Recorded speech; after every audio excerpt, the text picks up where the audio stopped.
Gas ବଟିକା ଟିକେ ଆଣି ନଥିଲେ ଛାଡ଼ି ଦେଇଥିଲେ ଆଜି, ତେଣୁ ସେଥିପାଇଁ ସ୍ପ୍ରାଇଟ୍ ବ୍ୟବସ୍ଥା କରାଗଲା। ଭାଉଜ ଦେଲେ, ପପୁ ଭାଇଙ୍କ ଭାଉଜ।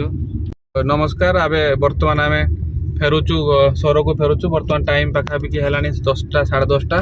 ଆଉ ଏନ୍ଜୟ କଲୁ ବାହାଘରରେ। ଆମେ ପରେଶ ଭାଇ, ପାଢ଼ୀ ଭାଇ, ଆମର ନରୋତ୍ତମ ଭାଇ, ବହୁତ ଆମେ ଏନ୍ଜୟ କଲୁ। ବହୁତ ଭଲ ଲାଗିଲା।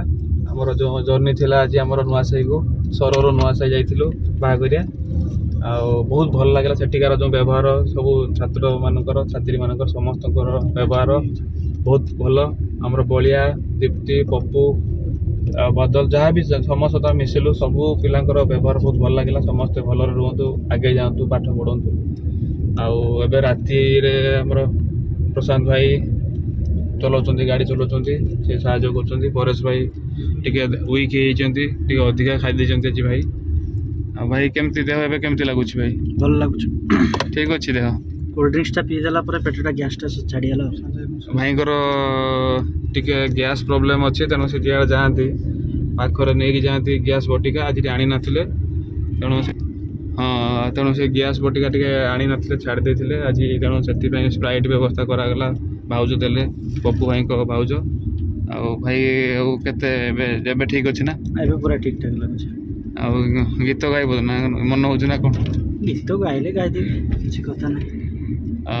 ଆଉ ପୁଣି କେବେ ଆସିବା ପାଇଁ ଇଚ୍ଛା ଏପଟେ? ଆଉ କେବେ ଦେଖିକି ଗୋଟେ ରବିବାର ଦେଖିକି ଆସିବା, କାଳ ଟାଇମ୍ ବୁଲିବା। ଆଜି ତ ସନ୍ଧ୍ୟା ହେଇଗଲା, ବୁଲି ପାରିଲିନି। ଆଉ କେବେ ଗୋଟେ ଦେଖିକି ଆସିବା। ଆଉ ଭାଉଜ ସ୍ପ୍ରାଇଟ୍ ଦେଲେ, ଭାଉଜଙ୍କ ପାଇଁ କ'ଣ ମେସେଜ୍ ଦେବ? ଭାଉଜଙ୍କୁ ବହୁତ ବହୁତ ଧନ୍ୟବାଦ। ଆମେ ତଥାପି ଯାଇ ରାତିରେ ପହଞ୍ଚିଲୁ 9:30 10ଟା ଟାଇମ୍ରେ। ତଥାପି ସିଏ ଆମ ଅତିଥିଟା ଭଲସେ କଲେ।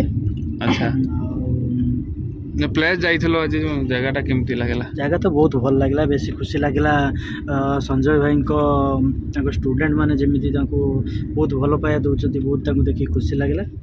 ଆଉ କ'ଣ କହିବି, ବହୁତ ଖୁସି ଲାଗୁଛି। ଛୁଆମାନେ ସବୁ ସାର୍ଙ୍କୁ ଦେଖିକି ଦୀର୍ଘ ବହୁତ ବର୍ଷ ଧରିକି, ଯେହେତୁ 4 ବର୍ଷ ସେ ପଢ଼େଇକି ଯାଇଛନ୍ତି ଏଠି, ଦେଖିକି ତାଙ୍କୁ ବହୁତ ଖୁସି ଲାଗିଲା ସାର୍ଙ୍କୁ। ଆଉ ସାର୍ ବି ବହୁତ, ତାଙ୍କୁ ସଞ୍ଜୟ ଭାଇ ତାଙ୍କୁ ବି ବହୁତ ଭଲ ପାଆନ୍ତି।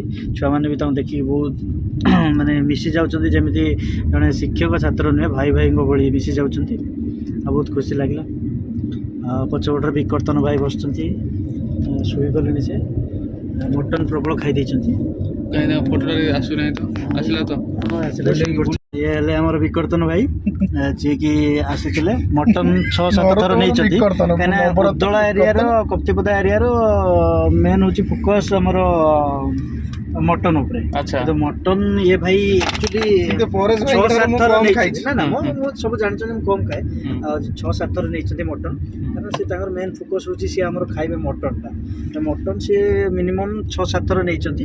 ଆହୁରି କହୁଥିଲେ ଜରିର ନେବା ପାଇଁ, ମୁଁ ତାଙ୍କୁ ମନା କଲି। ନା, ଦୂରରେ ଯେତେ ଅଛି, ସଞ୍ଜୟ ଭାଇଙ୍କ ଷ୍ଟୁଡେଣ୍ଟ, ସଞ୍ଜୟ ଭାଇଙ୍କର ଏଠି ଇଜ୍ଜତ ଅଛି, ଯେହେତୁ ସେ 4 ବର୍ଷ ଏଠି ପଢ଼େଇକି ଯାଇଛନ୍ତି, ସେଥିପାଇଁ ସେ ମନା କଲେ। ନହେଲେ ସେ ବହୁତ ପିଲାଟା ଭଲ, ନହେଲେ ତାର ସେମିତି କିଛି ନାହିଁ। ଭାଇ ସତ କଥା ନା ଭାଇ, ଯେଟା କହିଲେ କ'ଣ ଏମିତି ଜରି ଫରି ବ୍ୟବସ୍ଥା ଥିଲା କି? ସେ କିଛି କହିବେ, ସେ କହୁଛି ଗୋଟେ ଖୁସିରେ କହୁଛନ୍ତି। ଆଉ ଭଲ ଲାଗିଲା, କେମିତି ଲାଗିଲା ଭାଇ? ହଁ, ବହୁତ ବଢିଆ ଲାଗିଲା, ବହୁତ ବଢିଆ ଲାଗିଲା। ଖୁସି ଆପଣ ଷ୍ଟୁଡେଣ୍ଟ ଯୋଉ ସତ କଥା, ଆପଣ ଯେମିତି ମାନେ ଇଏ କରୁଥିଲେ, ରେସ୍ପେକ୍ଟ ଦଉଥିଲେ ସମସ୍ତଙ୍କୁ, ଆମକୁ ବି ଜବରଦସ୍ତି କଲେ ଖାଇବା ପାଇଁ। ଆଜ୍ଞା, ମୁଁ ତ ଥରେ ଖାଇଲି, ଆହୁରି 2-3 ଥର କହୁଥିଲେ ନବା ପାଇଁ। ଆପଣ କ'ଣ ଏତିକି ଖାଉଛନ୍ତି, ଅଧିକା ଖାଇବା କଥା, ଭଲ କହୁଥିଲେ। ଆଜ୍ଞା, ଆଉ ଭଲ ଲାଗିଲା ଟିକେ ଇଏ। ଆଉ କାଳ ଡ୍ୟାମ୍ ବି ବୁଲିଲେ ବହୁତ ଭଲ ଲାଗିଲା। କାଳ ଡ୍ୟାମ୍ ରାତିର ଦୃଶ୍ୟ ଭଲ ଲାଗିଲା। ରାତିରେ ଟିକେ କ'ଣ ଦେଖିଲେ? ରାତିରେ ଟିକେ ଦୁଃଖ ରହିଲା ସେଇଟା, ଆଉ ନହେଲେ ଦିନରେ ହେଇଥିଲେ ବହୁତ ଭଲ ହେଇଥାନ୍ତା। ଆଉ ପୁଣି କେତେବେଳେ ଇଚ୍ଛା? ହଁ, ଆମେ ତ ରବିବାର ଥରେ ଗୋଟେ ପ୍ଲାନ୍ କରିବା, ଆସିବା ପାଇଁ ଇଚ୍ଛା ଅଛି। ନିଶ୍ଚିତ। ଠିକ୍ ଅଛି, ଦେଖିବା କେଦିନ ଆପଣ ଆସୁଛନ୍ତି। ହଁ, ଆପଣ ଆସିଲେ ଆମେ ଆସିବା ସାଙ୍ଗରେ। ନିଶ୍ଚୟ ନିଶ୍ଚୟ ନିଶ୍ଚୟ ଅପେକ୍ଷା କରିକି ରହିଲେ ଆମେ। ଭାଇ କେମିତି ଲାଗିଲା? ବହୁତ ଭଲ ଲାଗିଲା। କ'ଣ କହିବ ସବୁ ସମସ୍ତଙ୍କୁ, ଶେଷରେ କ'ଣ କହିବ? ଯାଇଥିଲେ ଯେତିକି ଆପଣଙ୍କର ଛାତ୍ର ମାନେ ଯେତିକି ଭଲ ପାଇବା ଦେଲେ, ଆଉ ବହୁତ ଖୁସି ଲାଗିଲା। ଆଉ ବି ଯଦି ସମୟ ପଡ଼େ, ଆମେ ନିହାତି ସେକେଣ୍ଡ ଟାଇମ୍ ଯିବୁ ସେଠିକି।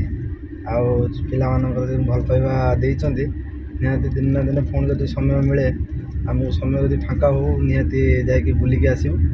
ଆଉ ଏବେ ମୁଁ ଗାଡ଼ି ଚଲାଉଛି, ଆଉ ସମସ୍ତଙ୍କୁ କହୁଛି, ଯେତେବେଳେ ଯିଏ ବି ଗାଡ଼ି ଚଲାଉଛନ୍ତି, କେବେ ଅନ୍ୟମନସ୍କ ହୁଅନ୍ତୁନି, ଆଉ ମୋବାଇଲ୍ ବି ୟୁଜ୍ କରନ୍ତୁନି।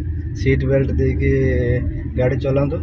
ସବୁବେଳେ ପାଇଁ ଲକ୍ଷ୍ୟସ୍ଥଳରେ ମାନେ ସୁରକ୍ଷିତ ଭାବରେ କେମିତି ଯାଇକି ନିଜେ ପହଞ୍ଚିବା ସହିତ ଯେଉଁ ଭାଇମାନଙ୍କୁ ନେଇକି ଯାତ୍ରା କରୁଛନ୍ତି ତାଙ୍କୁ ବି ସୁରକ୍ଷିତରେ ନେଇକି ପହଞ୍ଚାନ୍ତୁ। ଏଇ ବାର୍ତ୍ତା ଯେ ଭାଇମାନେ ବି ଗାଡ଼ି ଚଲାଉଛନ୍ତି ତାଙ୍କ ପାଇଁ ରହିଛି ଏଇ ବାର୍ତ୍ତାଟି। ଆଉ କ'ଣ କହିବି, ଏଇ ତ ଗାଡ଼ି ନେଇକି ଯାଉଛି। ଠିକ୍ ଅଛି, ଧନ୍ୟବାଦ ଆପଣଙ୍କୁ ମତାମତ ପାଇଁ।